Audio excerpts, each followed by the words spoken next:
Programme में आपको खुशामदीद कहते हैं। मैं असदुल्ला खान हूँ। आज 2 बिल मंजूर कराए हैं हुकूमत ने वफाकी काबीना से और फिर वो ऑर्डिनेंस के ज़रिए से उनका नफाज अमल में आ जाएगा। एक तो पार्लियामेंटेरियंस को इलेक्शन मुहिम में हिस्सा लेने की अब इजाज़त होगी। दूसरा, सोशल मीडिया पर लोगों की इज्जत उछालने का जो जुर्म है उसको काबिल ताज़ीर करार दिया गया है और इसका फैसला अदालत को 6 माह के अंदर करना होगा। इसके साथ साथ कुछ सियासी नोयत की अहम डेवलपमेंट्स हैं, जैसे कि शहबाज शरीफ की मुलाकात जहांगीर तरीन के साथ इसके बड़े चर्चे हो रहे हैं। हुकूमत को लगता है कि जहांगीर तरीन साहब कभी भी साथ नहीं दे सकते शहबाज शरीफ का, मुस्लिम लीग नून का। हुकूमत क्यों कॉन्फिडेंट है जहांगीर तरीन के हवाले से, बावजूद इसके कि हुकूमत के साथ जहांगीर तरीन साहब के ताल्लुकात अच्छे नहीं हैं। दूसरा, कुछ ज़बान जो गुज़श्ता वज़ीर-ए-आज़म की तरफ से इस्तेमाल की गई उस पर बड़ी तनकीद हो रही है अपोजिशन की तरफ से। तो हम ये जानेंगे कि क्या हुकूमत ये समझती है कि सही अल्फाज इस्तेमाल किए गए हैं। प्लस प्रोग्राम में हम ज़रूर डिस्कस करना चाहेंगे कि कराची में लॉ एंड ऑर्डर की सूरत हाल है। 1.5 माह में 11,000 वारदातें जो हैं वो हुई हैं। हज़ारों मोटरसाइकिलें छीनी गई हैं, चोरी हुई हैं, गाड़ियाँ छीनी जा रही हैं। फिर 13 अफराद जाँ बहक हुए हैं, जिसमें एक सहाफ़ी भी शामिल हैं और जिसमें एक पुलिस एहलकार भी शामिल हैं। जराइम पेशा अफराद ने 13 अफराद को पिछले 1.5 माह में कत्ल किया है। तो इस तशवीशनाक सूरत हाल को क्या सिर्फ ये कहा जा सकता है कि मुआशी मसाइल जो हैं वो जराइम की वजह बन रहे हैं? क्या इजाज़त दी जा सकती है मुआशी मसाइल की वजह से कि जराइम पेशा अफराद जो हैं वो राज करें? तो इन तमाम चीज़ों पर हम गुफ्तगू करेंगे। मेरे साथ आजिज़ धामरा साहब मौजूद हैं, पीपल्स पार्टी के रहनुमा, बहुत शुक्रिया सर। सेनेटर राना मकबूल साहब हमारे साथ मौजूद हैं, मुस्लिम लीग नून के रहनुमा हैं, और साजिद अहमद साहब हमारे साथ मौजूद होंगे, MQM के रहनुमा हैं। तमाम मेहमानों का शुक्रिया। सबसे पहले राना मकबूल साहब, ये आप इस बारे में क्या कहेंगे जो अब बिल लेकर आ रही है हुकूमत, काबीना से मंजूरी आज हुई है कि पार्लियामेंटेरियंस को इलेक्शन की मुहिम में हिस्सा लेने की इजाज़त होगी, आपके ख्याल में ये सही है? देखें जी, ये बिल तो उन्होंने वहाँ कैबिनेट में मंजूर कर लिए।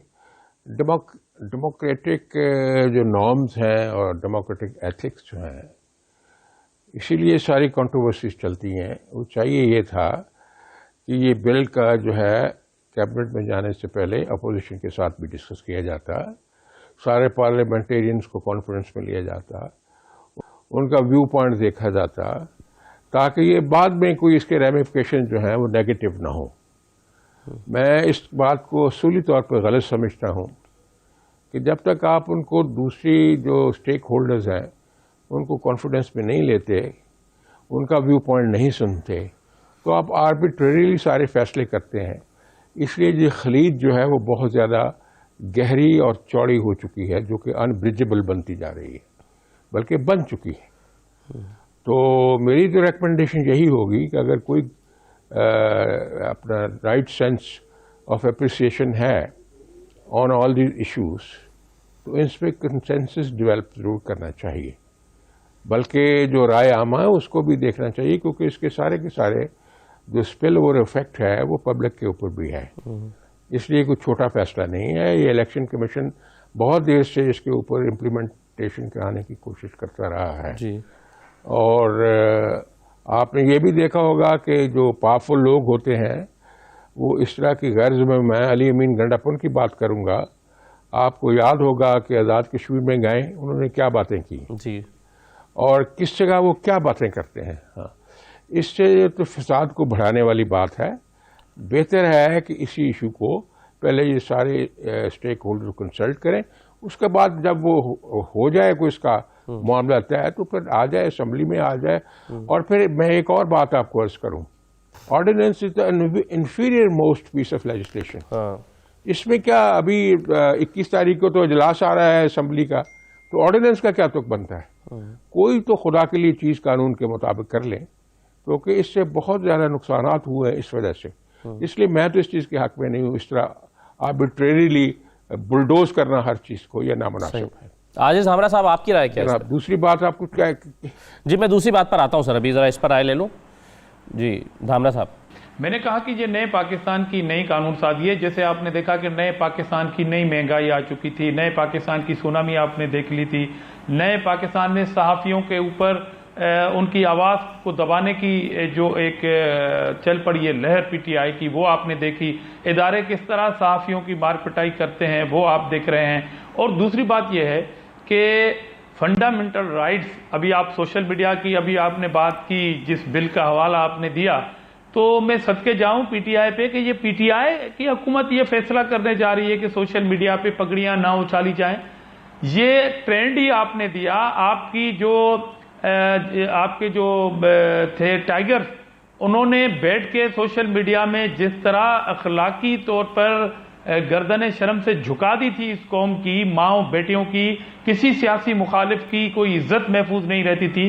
पहले तो माफी लेनी चाहिए थी आज काबीना में वजीर आजम पाकिस्तान को कि मेरी पार्टी ने, मेरे कारकुनों ने, मेरी सोशल मीडिया टीम ने, जिसको आप ठपकी देते थे, जिसको मीटिंगों में आप कहते थे कि आप मेरे बेहतरीन टाइगर हैं, उस पर पहले आप कौम से माफी लेते कि ये सारा जो गंद है जो शुरू हो चुका है वो हवाई एक्शन के रिएक्शन में है। जाहिर है कोई किसी नहीं, की लेकिन चले जिसने भी तो आगे से पगड़ी भी उछालने रिएक्शन का आता है। आगाज किया धामरा साहब, लेकिन क्या ये अब खुश शायद नहीं है कि इसको काबिल ताज़ीर जुर्म करार दिया गया और ये 6 माह के अंदर अदालत ने फैसला करना होगा? वरना तो पहले अगर कोई किसी के खिलाफ अदालत जाता भी था तो वो स्टे लेकर साल चलता रहता था, उसका कभी फैसला ही नहीं होता था। तो ये बेहतर कानून नहीं है कि अब कम से कम लोग मोहतात होंगे? ये मुनाफकत है। पहले तो आप अगर वो स्टेप ही ना लेते सोशल मीडिया पे तो आज कानून साजी की आपको नीड ही नहीं पहुंचती। इससे पहले पीटीआई से पहले जब वो हुकूमत में या अपोजिशन में आई है 2014 के बाद के धरने के बाद की मैं बात कर रहा हूं, तो हम भी सियासत करते थे, हमारे खिलाफ भी सियासत होती थी, मगर सोशल मीडिया के अंदर जिस तरह आपने ट्रेंड शुरू किया हुआ था, ये आपका किया हुआ गंद है जो आपको भी साफ करना पड़ रहा है। और ये आप किसको भाषण दे रहे हैं कि लाहौर के अंदर एक एफआईआर हो जाती है, उसके 30 मिनट्स के बाद इस्लामाबाद में जिस तरह गिरफ्तारी होती है और जो एहलकार हैं उनको वर्दी पहनने भी नहीं दी जाती, ये सारा कवर्ड दिया जा रहा है उस सारी बात को। Issue is this. मगर बावजूद इस बात के कि हमने ही ये मुतालबा किया था कि ये सियासत में गंद जो है वो बंद होना चाहिए, तो आज पीटीआई को यह एहसास हुआ कि दूसरों की पगड़ियां उछालते उछालते जब आपके हाथों में गिरेबानों में हाथ पहुंचे हैं तो आपको यह एहसास हुआ है। इसलिए हम आपको कह रहे हैं कि आप चले जाएं शराफत से। अभी तो आप अपनी इस पॉलिसी से डिनाई करके कानून साजी पे आ गए हैं। आपने जो महंगाई की हुई है, आप बाजारों में नहीं जाएंगे और आप जब इलेक्शन कैंपेन में जाएंगे तो ये हाथ आपकी गिरेबानों में वैसे ही आने हैं, वो महंगाई की सूरत में आने, तलख किस्म के सवाल होने। आपने जो एक ज़हनी निशोनुमा की है इस कौम के बच्चों की, वो आपके आगे आनी है। आपको खौफ इस बात का है कि इलेक्शन में जब आप बाजारों में जाएंगे, जब गली मोहल्लों में जाएंगे, तब आपसे क्या ट्रीट किया जाएगा। इसलिए इस खौफ से ये कानून लाया जा रहा है। मैं कहता हूं कि इखलाकी दायरे के अंदर सियासत होनी चाहिए। चले सही है, बिल्कुल, लेकिन के अंदर मुखालिफत होनी चाहिए। अगर ये पीटीआई कर रही है और ये इसलिए हो रहा है नियत पर शक है, आपको पता है कि अभी आपको इलेक्शन में जाना है। ठीक है, बिल्कुल सही है, लेकिन मैं साजिद साहब ये बताइए कि अपोजिशन तो ये कह रही है कि हमसे मुशावरत नहीं हुई, लेकिन क्या इत्तेहादियों से मुशावरत हुई है? क्या इससे ये नहीं होगा कि जो हुकूमत या हुकूमत के इत्तेहादी हैं उनको एक बेनिफिट मिल जाएगा इलेक्शन कैंपेन में कि वो जाएंगे, तरक्याती मंसूबे अनाउंस करेंगे, वो स्कीमें देंगे और इलेक्शन में उसका फ़ायदा उठाएंगे? तो ये जो कानून है कि पार्लियामेंटेरियंस इलेक्शन में हम चला सकते हैं, इससे तो बाहर लगता है कि सीधा सीधा फ़ायदा हुकूमत को होगा और हुकूमत के जो इत्तेहादी हैं उनको होगा। अच्छा देखिए, एक तो हुकूमत के इत्तेहादी जरूर हैं हम लोग, एमकेएम पाकिस्तान, लेकिन हर चीज़ में उनका हिस्सा नहीं। अच्छा देखिए, हुकूमत जो अभी इस वक्त डिस्कशन हो रही है यहाँ पर कि हुकूमत बिल ला रही है कि इलेक्शन के अंदर इनके नुमाइंदे जा सकते हैं वज़ीर। अच्छा देखिए, जो माजी के अंदर जो भी ज़िमनी इलेक्शन हुए या माजी में जो भी इलेक्शन हो चुके हैं, उसमें ये तो अनअनाउंस पहुँचते सारे के सारे हैं ना, सारे वजीर, सारे मुशीर, सबका इनपुट इस हल्के के अंदर होता है, जाते हैं, तरीके से मुहिम चलाते हैं, ट्रांसफर, पोस्टिंग, ये सब कुछ हो रहा होता है ना। अच्छा, अगर इसको ओपन क्यों ना कर दिया जाए कि अच्छा है कि सब जाएं, सब मिलकर उस हल्के के अंदर जाएं, तो वो गवर्नमेंट में हो, अपोजिशन के अंदर लोग हों, अपने अपने दलाइल पेश करें, लोगों के आगे अपना अपना मुद्दा रखें और आज़ादाना तौर पर इलेक्शन लड़ें। अच्छा, वैसे तो अगर अपोजिशन से हम बात करें, अपोजिशन की थोड़ी देर के लिए सुने तो ऐसा लगता है कि बहुत ज़्यादा जुल्म उनके साथ नाइंसाफी ज्यादती हो रही है, लेकिन इसी सिंध के अंदर एमकेएम पाकिस्तान की अपोजिशन के अंदर है और गुज़श्ता दिनों बल्दियाती एक्ट के हवाले से जो काला कानून पाकिस्तान पीपल्स पार्टी गवर्नमेंट लेकर आई है, उस पर एमकेएम ने भी एक एहतजाजी मुजाहरा सीएम हाउस के सामने किया था। आपने देखा वहाँ कि किस तरह से एक एमपीए जो कि हज़ारों वोट लेकर आया है, मुंतखब नुमाइंदा है, उसको किस तरह से डंडे मारे गए हैं, जो खवातीन वहां पर आई थी उनको किस तरह से मारा पीटा गया है, अंधाधुंध आंसू गैस की गई, वहां पर लोगों को गिरफ्तार किया गया, मारा पीटा गया। तो कानून भी सबके लिए बराबर होना चाहिए कि आपके साथ ज्यादती हो तो आप कहें कि हमारे साथ नाइंसाफी है, आप दूसरे के साथ ज्यादती करें तो आप कहें कि ये हम सही कर रहे हैं। एक तो इस रूल को हमें खत्म करना होगा। अच्छा, दूसरा ये कि अभी आपने थोड़ी देर पहले कहा कि सिंध के अंदर डकैतियों का राज है, चोरी का राज है। अच्छा देखिए, एक तो सिंध की वजारत दाखिला जो है वो सीएम सिंध के हाथ में है, ठीक है ना। होना ही चाहिए था कि यहाँ लॉ एंड ऑर्डर बहुत ज्यादा मिसाली होना चाहिए था, यहाँ दिखता कि कुछ है। यहाँ हम देखते हैं सूबे के अंदर के आईजी के ऊपर लड़ाई झगड़े होते हैं कि सीएम अपनी मर्जी का आईजी चाहता है और वफाक अपनी मर्जी का आईजी चाहता है। मेरिट मेरे ख्याल में इस सूबे के अंदर भी नहीं है। अगर कोई भी कहता है कि पंजाब के अंदर मेरिट नहीं है, एपीके में नहीं है, बलूचिस्तान के अंदर मेरिट नहीं है, वहाँ ज्यादती नाइंसाफी हो रही है, तो उससे ज्यादा ज्यादती इस शहर के अंदर भी हो रही है, इस सूबे के अंदर भी हो रही है कि यहाँ पर बलदियाती नुमाइंदे 4 साल मुकम्मल अपने करके जाते हैं, उनके पास कोई इख्तियार नहीं होता और उनके पास कोई पावर नहीं होता, वो इम्पावर होते हैं, पावरलेस होते हैं, उनके हाथ पांव बंधे हुए होते हैं, वो कुछ कर नहीं सकते हैं। तो हम अपना रोना किसके आगे रोएं? इस सूबे के अंदर एमकेएम भी अपोजिशन में, पाकिस्तान की और जो दीगर सियासी जमातें हैं वो भी यहाँ पर अपोजिशन के अंदर मौजूद हैं। तो ये क्या यहाँ पर हुकूमत का रवैया बहुत ज्यादा पॉजिटिव है अपोजिशन के साथ? तो अगर यहाँ पर गवर्नमेंट का रवैया अपोजिशन के साथ बहुत ज्यादा अच्छा है तो फिर अपोजिशन जो यहाँ गवर्नमेंट है और अगर वफाक में अपोजिशन है तो उसको कहने का बहुत कुछ हक बनता है कि देखें हम यहाँ पर इतनी अच्छी गवर्नमेंट के अंदर कर रहे हैं और वफाक में और दीगर सूबों में हमारे साथ ये हो रहा है। अच्छा, दूसरा ये कि आप उठा लें माजी की तारीख से उठा लें, आप उठा लें तो अब्यूज लैंग्वेज इस्तेमाल करने का तरीकाकार है, आप माजी के अंदर उठाएं। 2 से 3 मरतबा नून लीग ने पीपल्स पार्टी नून लीग की गवर्नमेंट गिराई है, एक दूसरे पर बगावतों के इल्जाम लगाए हैं, एक दूसरे को गद्दार कहा गया है, एक दूसरे को रागा एजेंट कहा गया है। मेरे ख्याल में इस्लाह को जरूरत है, हम हुकूमत समेत अपोजिशन समेत सबको इस्लाह की जरूरत है। जब तक अपोजिशन होती तो बहुत रोना गाना होता है, लेकिन जैसे अपोजिशन गवर्नमेंट में आती है तो फिर उसके रूल्स वही हो जाते हैं। सही है, लेकिन हाँ ठीक है, लेकिन ये जो आपने गुफ्तगू का आगाज़ कर दिया कराची के हवाले से, मैं चलें इसी पर पहले बात कर लेता हूँ और मैं बाकी लोगों से भी इसकी राय चाहता हूँ, ख़ासतौर पर राना मकबूल साहब, आपकी एक्सपर्ट ओपिनियन इसके ऊपर क्या है? ये क्यों जराइम कंट्रोल नहीं हो पा रहे? क्यों हज़ारों वारदातें जो हैं वो होती हैं हर महीने? मोटरसाइकिलें और गाड़ियाँ छीनने की वारदातें, फिर 13 अफराद कत्ल हुए हैं 1.5 महीने में। क्या ये सिर्फ कहा जा सकता है कि जी चूँकि मुआशी मसाइल लोगों को दरपेश हैं इस वजह से ये वारदातें हो रही हैं? तो पुलिस पर क्या कर रही है? देखिए जी, मुआशी मसाइल तो एक फैक्टर ज़रूर है, क्योंकि पब्लिक डिसकंटेंटमेंट इतनी है और इतनी गैर इत्मीनानी की सूरत हाल है और रोज़गार कितना मुश्किल हो गया है और दिन रात जो तकलीफ़ पे लोगों के गुजर रहे हैं और एक तरह से रिएक्शन और रद्द अमल भी है हुकूमत की नाकामी की वजह से, ये सारे फैक्टर्स ज़रूर होते हैं, सोशल फैक्टर्स। इसके अलावा इन्फोर्समेंट जो है उसके ऊपर भी तवज्जो देनी पड़ती है। जैसे आप वॉच है, हाँ जी, मैं आपको अर्ज कर रहा हूँ ना, वही बातें कर रहा हूँ, कोई एक नहीं होता। एक तो जो होती है ना जी सर्वेलेंस और कलेक्शन ऑफ इंफॉर्मेशन, इंटेलिजेंस, वो बहुत एक अहम चीज़ होती है, उसको बीफ अप करने की ज़रूरत हमेशा रहती है।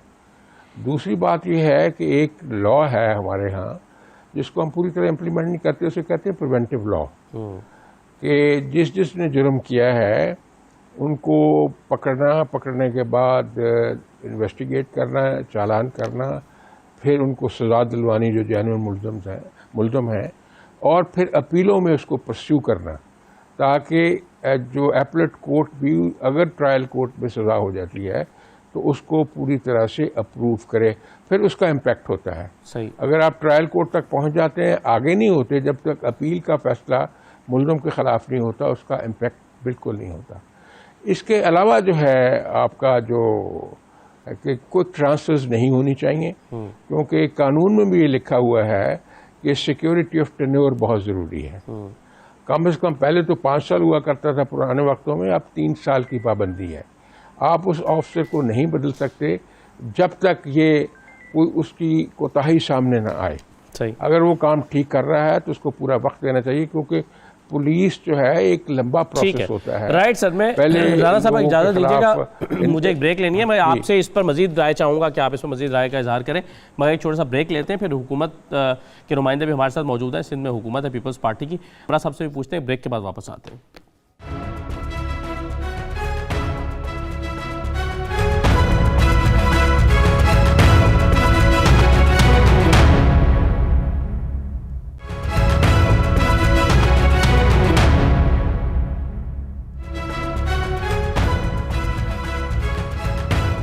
दोबारा खुशामद कहते हैं। आज इस धामरा साहब तासुर यह है कि सिंध में जो पुलिस है सियासी बुनियादों पर भर्तियां होती हैं, सियासी बुनियादों पर तैनातियां होती हैं, और कई वाक़यात में हमने देखा है कि जराइम पेशा अफराद की पुष्टपनाही पुलिस कर रही है। एक ऐसा मैकेनिज्म मौजूद नहीं है कि शहर को पाक किया जाए जराइम पेशा अफराद से, और नतीजा आपके सामने है कि 11,000 वारदातें 1.5 महीने में हुई हैं, 13 अफराद कत्ल कर दिए गए हैं जराइम पेशा अफराद की तरफ से, और पुलिस अक्सर केसेस में ताक़ुब करने में नाकाम रहती है इन लोगों का।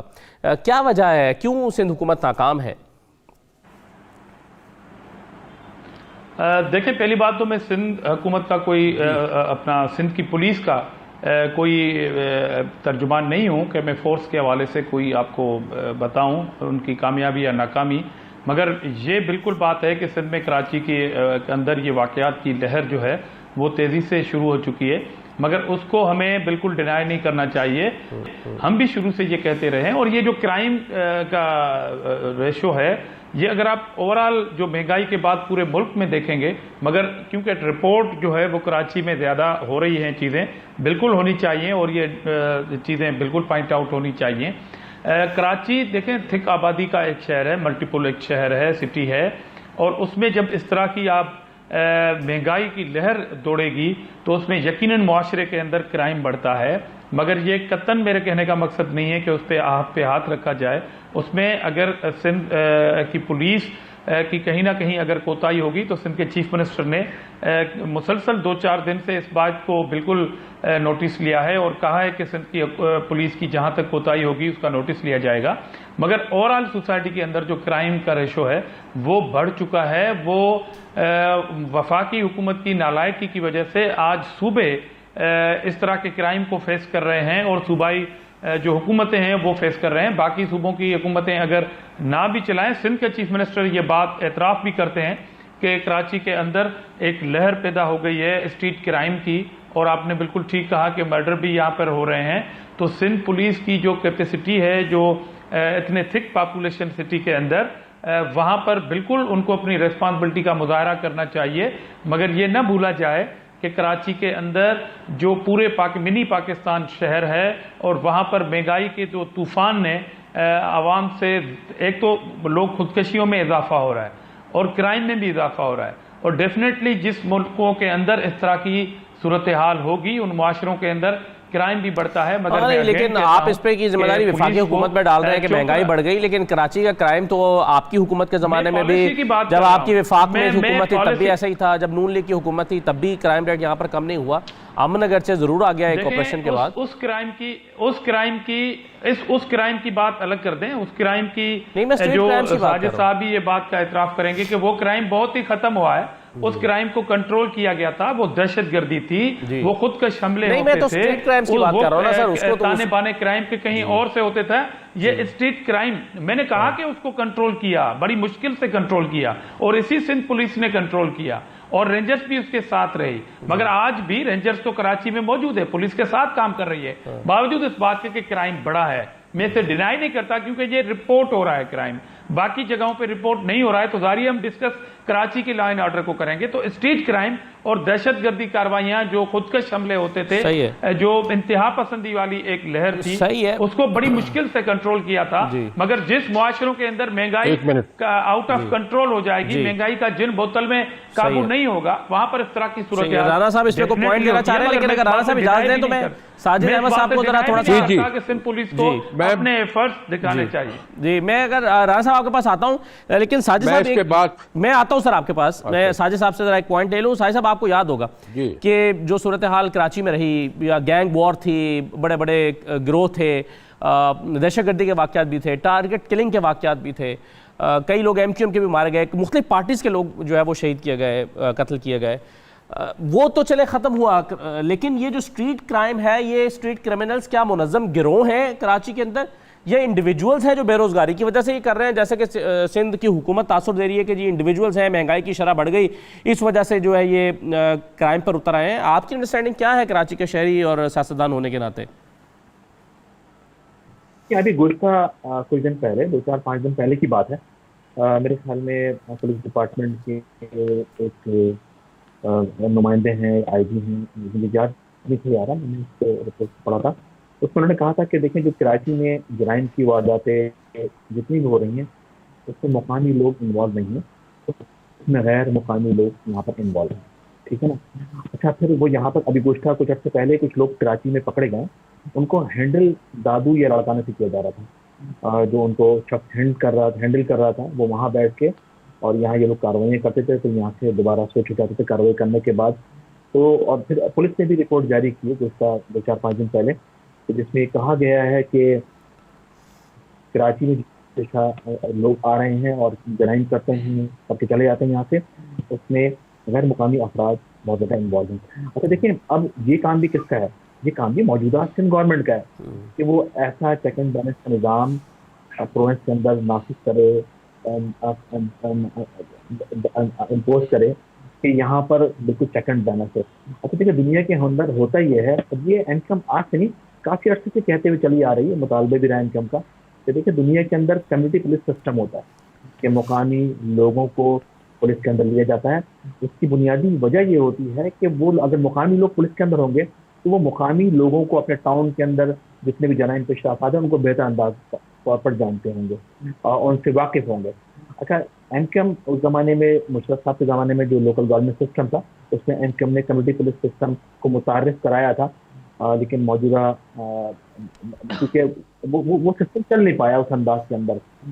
अगर उस कंटिन्यूटी के साथ चलता रहता तो यकीनन जहाँ पर रहने वाले यूसियों में, टाउन में, डिस्ट्रिक्ट में रहने वाले लोग पुलिस में होते हैं। अब हो ये रहा है कि अगर किसी इदारे के अंदर जॉब, पुलिस के अंदर जॉब आती है, मिसाल के तौर पर सामने हम देखते हैं कि नंबर 1 के एक तो अज़बियत तासुब का मुजाहरा बहुत ज़्यादा यहाँ पर है सिंध के अंदर, उसमें देखा जाता है कि कौन कौन सी ज़बान बोलता है, और फिर दूसरा ये कि पैसों का बेतहाशा इस्तेमाल है कि अगर इतनी कोई रिश्वत देगा तो उसको ये मनसब दिया जाएगा।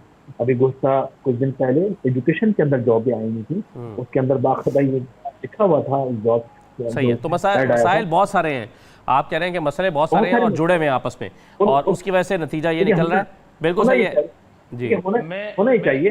आप बलदियाती सिस्टम को स्ट्रॉन्ग करें, स्टेबल करें, मजबूत करें, मुस्तहकम करें। उसके अंदर में सारे डिपार्टमेंट हैं। आप देखिए, अगर लॉ एंड ऑर्डर की सिचुएशन कंट्रोल ना हो, 5 करोड़ की आबादी का सूबा, एक सीएम को क्या सवाल समझते? सही है।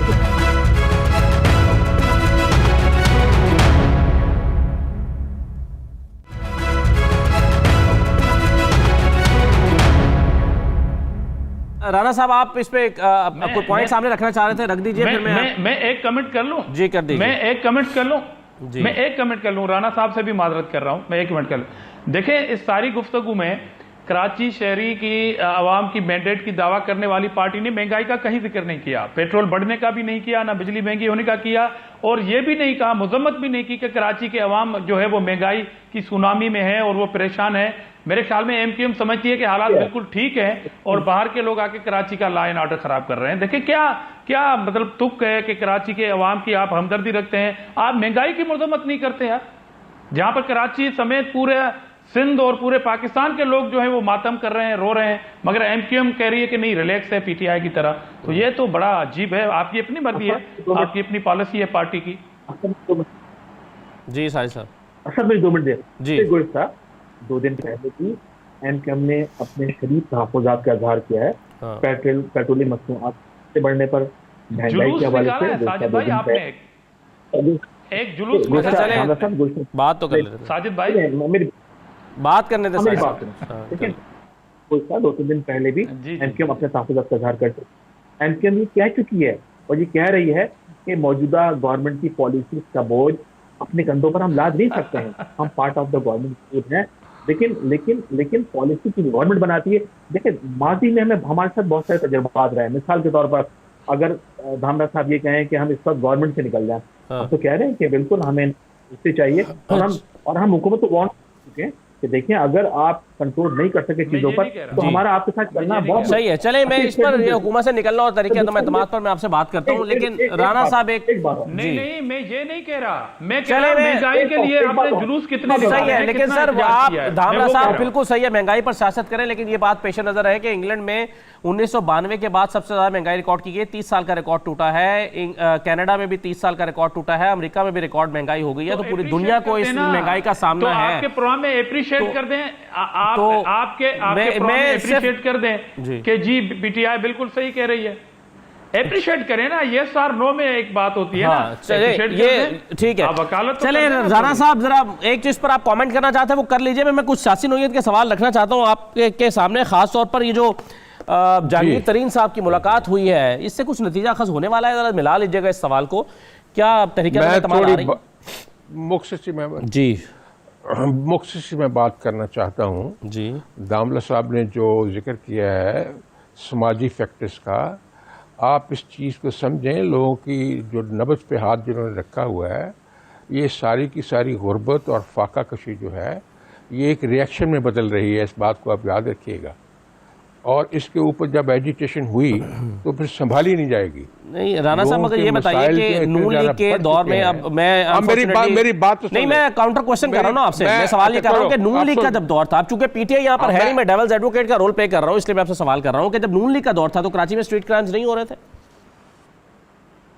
आप मेरी बात सुन लीजिए। जी। अगर आपने ये बात छेड़ी है तो जी अगर आप जाएं क्राइम ग्राफ देखें तो 92% हेनिस क्राइम बंद हुआ था नून लीग के दौर में 98-99 में।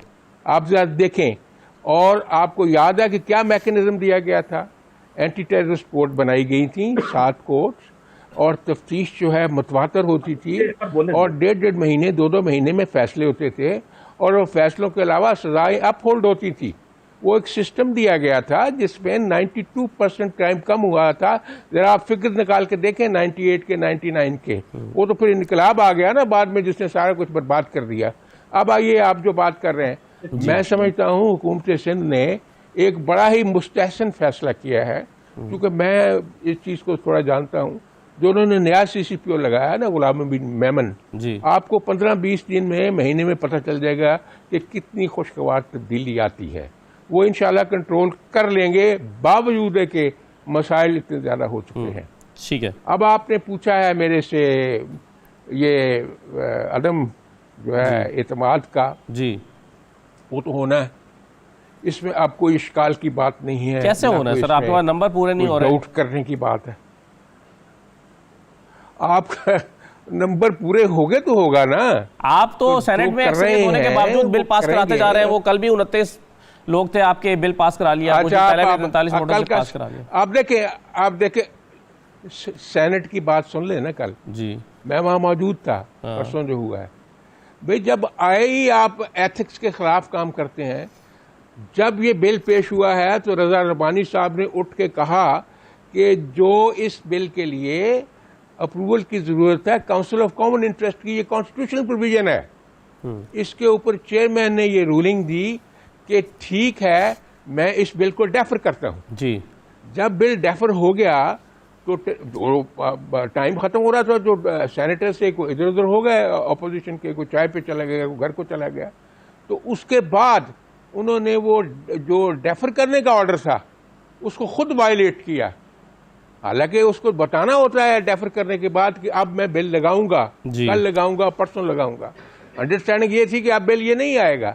अब उसके बाद बिल अचानक मंगवाया, मंगवा के बगैर बहस के, बगैर गुफ्तगू के, जी। जब थोड़े सेनेटर थे, फिर भी 29 बैठे हुए थे, ठीक। तो बराबर हो। तो चेयरमैन साहब ने हर दफा की तरह कहा कि जी मैं I will go with the treasury benches. हाँ।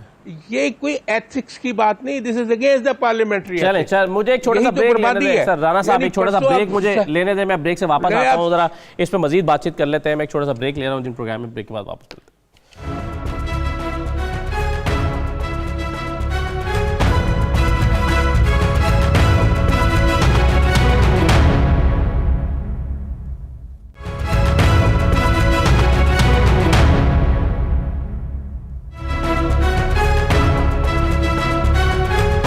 दोबारा खुशामदीद कहते हैं।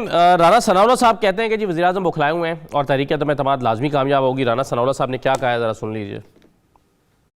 अपोजिशन भरपूर कोशिश कर रही है, लॉन्ग मार्च भी का ऑप्शन भी अपना रही है, एहतजाज भी हम करेंगे। हमें उम्मीद है कि अवाम की दुआओं से जो है वो अदम एतमाद भी कामयाब होगा। वजीर आजम जो है वो बुखलाया हुआ है। मियां शहबाज शरीफ के खिलाफ जितने सबूत इन्होंने इकट्ठे करके बाहर भेजे थे वो NCA ने क्लियर कर दिया है। अब नैब से नाकामी के बाद अब FIA को मुतहर्रिक किया हुआ है। कोई चीज पिछले 3.5-4 साल में ये साबित नहीं कर सके। इसके साथ साथ तनकीद हो रही है कि जी प्राइम मिनिस्टर ने जो अल्फाज मंडी बहाउद्दीन के जलसे में इस्तेमाल किए हैं वो अल्फाज जो हैं वो नामुनासिब हैं, ये सूट नहीं करते, जेब नहीं देते। लेकिन मैं राना साहब आप ही से शुरू करना चाहूँगा, मैं बाकी लोगों पे आता हूँ। ये अल्फाज आपकी पार्टी में भी हमें कसरत से देखने को मिलते हैं और बाकी पार्टीज़ में भी। तलाल चौधरी साहब किस अंदाज में गुफ्तगू करते हैं। खुद राना सनाउल्लाह साहब जो है वो अभी पिछले दिनों उन्होंने कहा था कि हम जजेस का घेराव करेंगे और उनके खिलाफ हाई कोर्ट में एक दरख्वास्त भी गई हुई है। जिस अंदाज में निहाल हाशमी साहब ने गुफ्तगू की है, खुद शहबाज शरीफ साहब वज़ीर आला थे तो पेट फाड़ने की बात करते थे और ज़र बाबा 44 चोर का नारा उन्होंने लगाया था। तो ये क्या सभी जमातों को अपने अंदर झांकने की ज़रूरत नहीं है राना साहब? उन्होंने तो उस पर हिफाजत कर ली थी, शहबाज साहब ने जो बात कही थी। अब ये जो कल वाली स्पीच है ये स्टेट्समैन की स्पीच नहीं है। जो वो डिक्शन इस्तेमाल करते हैं वो स्टेट्समैन का डिक्शन नहीं, बल्कि ट्रेजेडी ये हो गई है कि ये डिक्शन ट्रिकल डाउन हुआ उनके स्पोक्स पर्सन्स में और हर एक में, और उसने सारी सोसाइटी में गुफ्तगू को परागंदा कर दिया। कंट्रीब्यूशन तो ये होती है कि शुस्ता शाइस्ता कोई चीज़ लाई जाए। नंबर 1 मुल्क का बंदा अगर इस तरह की गुफ्तगू करे तो वो नामुनासिब है और मैं समझता हूँ कानूनी तौर पर भी वो गलत है। ये ऐसी गुफ्तगू नहीं करनी चाहिए। आपने हालात की सेहत करनी है या यहाँ कोई मुकाबला दस्त बदस्त करना है। कानून के आप ले जाते हैं केसेस का बना के तो ले जाएं, कोर्टों में जाते हैं, कोर्टों में आपके केस फेल होते जा रहे हैं। तो इसका मतलब ये नहीं कि आप दुश्मनाम तराजी पे उतर आएँ और इस तरह की गुफ्तगू करें जो किसी के कान को भी अच्छी न लगे। बहुत बड़े बड़े फूती खान आए और लेकिन वो वक्त के साथ मिलिया मेट हो गए। अल्लाह से डरना चाहिए, झुक के रहना चाहिए। अगर पावर है, इख्तियार है तो उसको बड़े सलीके से इस्तेमाल किया जाए। ये इस तरह का चैलेंज करना मैं समझधा हूँ ये मुनासिब नहीं है और इसके अच्छे असरात नहीं निकलेंगे। बिल्कुल सही है। एक चीज़ जो मैं एक और धामरा साहब आपके सामने एक मामला रखना चाहता हूँ।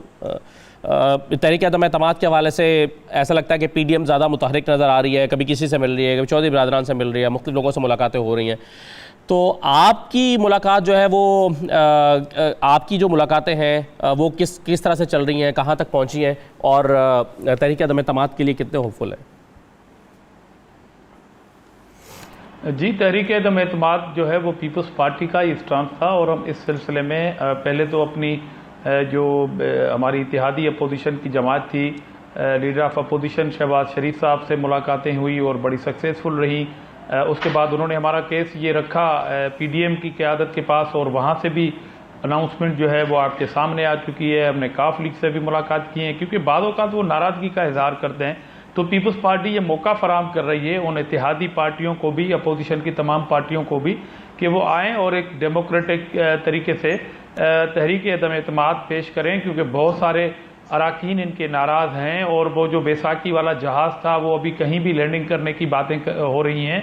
इस तरह के माहौल में अपोजिशन की पार्टियों को फ़ायदा उठाने, ये एक जमहूरी एक तरीक़ाकार होता है कि वो फ़ायदा उठाते हैं और जिस तरह इन्होंने कौम को झगड़ा हुआ है और कौम की रहनुमाई करने के लिए अपोजिशन पार्टी को आगे लीड करना चाहिए, आगे आना चाहिए, अपनी कोई पॉलिसी देनी चाहिए। तो पीपल्स पार्टी ने डेमोक्रेटिक सिस्टम के अंदर अपनी एक पॉलिसी दी है, हमने अपने राब्ते किए हैं। अगर अपोजिशन इकट्ठी हो जाती है इस पॉइंट पे, नहीं तो आपको इम्कान नजर आ रहा है इसका? नो कॉन्फिडेंस हमारा। धामरा साहब, ये इम्कान नजर आ रहा है आपको या बस ये बातें ही चल रही हैं? इसलिए कि एक तजुर्बा नहीं, एक तजुर्बा हमने किया था कि जब अपोजिशन ज्वाइंट थी तो लास्ट ईयर जब सेनेट की इलेक्शन हो रही थी उसमें यूसुफ रज़ा गिलानी साहब की जो कामयाबी है, देखिए हमें आर्ग्यूमेंट ये आता है कि फलां बिल पास हो गया, फलां बिल पास हो गया, और उनमें बड़ा अनफॉर्चुनेट ये पाकिस्तान की तारीख की पार्लियामेंट की सूरत हाल से गुजर रहा है मैं भी 6 साल इसी पार्लियामेंट में रहा हूं, सेनेट के अंदर, मगर चेयर जो है अगर वो रेफरी के बजाय अपनी साइड लेने पे आके बैठ जाए, अपना वोट दे 2 मरतबा और एक डेफर किया हुआ बिल अनाउंस किया, उन्होंने क्या गैर कानूनी तौर पर ऐसा किया? जब ये देखे साहब, क्या उनको कानून इजाजत नहीं देता? देखें, रूल्स इजाजत नहीं देता आपको कि आप डेफर कर दें, और ये देखें कि अपोजिशन के लोग जब चले गए हैं और ये समझते हुए कि ये बिल डेफर हो गया, ये गैर अखलाकी तो हो सकता है, 1 घंटा होता है, ये गैर अखलाकी तो हो सकता है सर धामरा साहब, लेकिन गैर कानूनी तो नहीं है। जब आप अखलाक खो जाएं, जब आप अखलाक हो जाएं, मेरे ख्याल है कानून से ज्यादा अखलाक जो है वो बात है, मगर गैर कानूनी भी है कि आप डिफर कर दें और उसी दिन उसी लम्हे सिर्फ इस बात का इंतजार करें कि अपोजिशन अपनी बेंचों से उठ जाए और आप उस बिल को वापस लेके आए। इस सूरत हाल में आप क्या करेंगे? मतलब आप पार्लियामेंट में जब एक रेफरी वो हुकूमत का खिलाड़ी बन जाए तो फिर ये कौन सा ग्राउंड में रेफरी का किरदार अदा करेगा? इसलिए सूरत हाल बहुत ही मुश्किल की तरफ बढ़ रही है। पार्लियामेंट के अंदर हुकूमत की नालायकी आया हो चुकी है और सेनेट चेयरमैन जो है, मुझे अफसोस के साथ कहना है, मुझे एहतराम है उस चेयर के लिए, हमेशा रहेगा क्योंकि मैं रुकन रहा हूं उस हाउस का, मगर क्या इस तरह होता है कि आप इस तरह के गेम खेलें इस तरह की सूरत हाल में, और जो काबीना के अंदर आप डिक्लेयर कर दें 10 नंबरी वज़रा को, बाकी 31 वज़रा को दूसरी तरफ नाअहल करार दे दें इनडायरेक्टली, तो बात अभी हाउस में नहीं, बात अब काबीना के अंदर नाराजगी तक पहुंच चुकी है। तो इस माहौल में वोट ऑफ नो कॉन्फिडेंस एक बेहतर अपॉर्चुनिटी है। और पीपुल्स पार्टी का शुरू लेकिन अमली तौर पर उसके इम्कान भी दिखाई देने चाहिए ना। बिल्कुल सही है। साजिद साहब, 2 बातें मुझे पूछनी है आपसे। पहले तो ये बताइए, पिछले दिनों आपके रहनुमा लाहौर आए थे, मुलाकात हुई उनकी शहबाज शरीफ साहब से। शहबाज शरीफ साहब ने कहा कि आप हमारा साथ दें, जो है वो आपके रहनुमाओं ने कहा कि हम वापस जाकर राब्ता कमेटी से बात के सामने रखेंगे और मशवरा करेंगे और फिर बताएंगे। क्या मशवरा हुआ, क्या जवाब दिया आपने शहबाज शरीफ साहब को? अच्छा देखिए, जो अभी गुज़श्ता कुछ दिन पहले MKM की राब्ता कमेटी मुख्तलिफ पॉलिटिकल जमातों के रहनुमाओं से मिली है। अच्छा, उसका बुनियादी मकसद ये था कि जो MKM ने CM हाउस के आगे धरना दिया था, उस हवाले से जो MKM के साथ वाक़या, उसमें MKM के कारकुन शहीद हुए थे, ख़वातीन पर तशद्दुद किया गया था। तमाम अपोजिशन जमातों ने जो इस वक्त वफाक के अंदर अपोजिशन में है और अगर सिंध के अंदर भी हैं, उसमें नून लीग है, काफ लीग है, JF है, ANP है, TLP है और दीगर जमातों ने साथ दिया था। हमने सबका शुक्रिया अदा किया। अच्छा, इसमें कोई शक नहीं कि मौजूदा गवर्नमेंट की पॉलिसीज़ से हम भी बहुत ज़्यादा नाराज़ हैं और हम भी इससे खुश नहीं हैं, क्योंकि बेहंगम महंगाई बढ़ती जा रही है, कोई रोक टोक नहीं। मिसाल के तौर पर माजी में ऐसा होता था कि जब बजट आता था तो उस वक्त उससे 2-4 दिन पहले या 2-4 दिन बाद महंगाई होती थी, कुछ डेट्स बढ़ते थे, उसके बाद वो स्टक हो जाते थे। लेकिन अब हो ये रहा है कि अगर आप सुबह उठें और लेकिन साहिब, आपको याद होगा कि आप पीपल्स पार्टी की हुकूमत के दौरान, जब पीपल्स पार्टी के दौर में पेट्रोल बढ़ा था और आप इत्तेहादी हुकूमत से अलग हो गए थे, तो आज आप क्या अमर माने हैं कि हुकूमत के साथ जुड़े हुए हैं, सपोर्ट कर रहे हैं उसे? देखें इसमें तो देखें, आप क्या चाहते हैं, हुकूमत से अलग हो जाएं? जी हाँ, नहीं, बिल्कुल हुकूमत से अलग भी हो जाएंगे, इसमें कोई इशू नहीं है। लेकिन किसी भी जमात को सबसे पहले वार्न किया जाता है। अगर माजी के अंदर पीपल्स पार्टी से MKM इत्तेहादी रही है या नून लीग से इत्तेहादी रही है, तो MKM ने अपने मुतालबात उनके आगे रखे, जब उन्होंने एक्सेप्ट नहीं किया तो यकीनन बाहर आ गए। कितने अरसे की वार्निंग आपने दे रखी है उन्हें सर? मतलब कोई अल्टीमेटम है, कोई टाइम लिमिट है? ये मुझे लगता है कि अनकरीब कुछ ना कुछ हो जाएगा। मुझे लगता है कि अनकरीब कोई ना कोई MKM भी फैसला कर लेगी। लेकिन एक चीज़ हम जो बहुत ज़्यादा जहन में रखते हैं, माजी के बड़े हमारे तरफ तजुर्बात रहे हैं माजी में। मिसाल के तौर पर माजी में हम नून लीग के इत्तेहादी भी रहे हैं, इत्तेहादी रहे, इनकी गवर्नमेंटों को बनाया, इन्होंने हमारे खिलाफ ऑपरेशन किया। पीपल्स पार्टी के साथ हम इत्तेहादी रहे, इनकी गवर्नमेंट बनाने में हमने मुकम्मल हेल्प की। हमें अच्छी तरह याद है कि जरदारी साहब जब पाकिस्तान में आए थे, उनका नाम भी MKM पाकिस्तान ने पेश किया था उस वक्त। नहीं, सिर्फ माजी में आपने हेल्प नहीं की, आप आज भी किसी तरह से आप पीपल्स पार्टी को सपोर्ट करते हैं। मैं अगला सवाल आपके सामने रखना चाहता हूँ, वक्त कम है, और वो ये कि आपके जो सेनेट के उम्मीदवार थे, उन्होंने पीपल्स पार्टी के उम्मीदवार निसार खोड़ो साहब के हक में दस्तबरदार वो हुए हैं। ये उनका ज़ाती फैसला है, पार्टी का फैसला है, क्या इसके पीछे हिकमत क्या है? ख्वाजा सुहेल मंसूर साहब, दोबारा रिपीट करें। ख्वाजा सुहेल मंसूर साहब, जो आपके सेनेट में जो एक सीट खाली हुई है उसमें उम्मीदवार थे, वो दस्तबरदार हो गए पीपल्स पार्टी के हक में। ये उनका ज़ाती फैसला है, पार्टी का फैसला है, क्या इसके पीछे हिकमत क्या है, ये मेरा सवाल था। अच्छा देखिए, यकीनन अगर एमकेएम ने फैसला ये किया है, अगर वो दस्तबरदार हुए भी हैं, तो यकीनन इसका कोई ना कोई बेनिफिट कराची को, इस शहर को के हवाले से कोई एमकेएम ने पॉलिसी तरतीब दी होगी। लेकिन इस सीट को जीतना तो हमें है नहीं, वैसे भी ना इसको हमें जीतना है नहीं, हरगिज नहीं जीत सकते हम इस सीट को, मैं पता है और लेकिन ये जरूरी नहीं है कि हम किसके हक में। बहुत शुक्रिया आपका साजिद, आप सेनेटर राना मकबूल साहब और आजिज हमरा साहब प्रोग्राम में शिरकत करने के लिए। इजाज़त दीजिए, अल्लाह हाफिज़।